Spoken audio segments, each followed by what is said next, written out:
Hi, my name is Dr. Ciara Freeman. I work at the Moffitt Cancer Center and I'm here in Orlando at this year's annual Society of Hematology meeting. And I'm presenting our work looking at how we can leverage some of this great new technology or artificial intelligence tools to really try and better understand how patients are going to respond to BCMA-directed CAR-T cell therapies. So obviously there's a lot of hype around these kinds of artificial intelligence tools.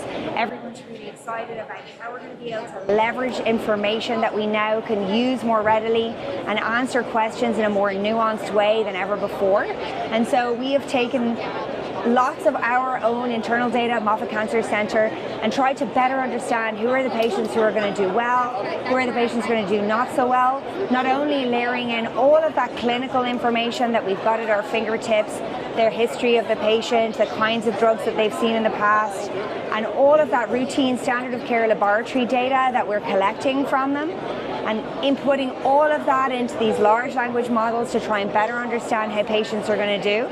But we're also layering in additional information that, previously was too difficult to incorporate in a routine way. So we're basically extracting tumor burden from their standard of care PET scans, which is something that we're getting better able to do in an automated way.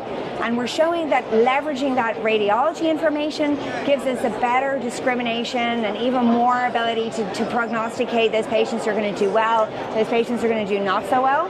And similarly, if we build in some biomarkers that we can measure from the peripheral blood, so for example, soluble BCMA, this is something that we can measure routinely in the serum of patients in the lab quite efficiently now and better than we were able to do in the past. There's some great new kits that we can use to measure this.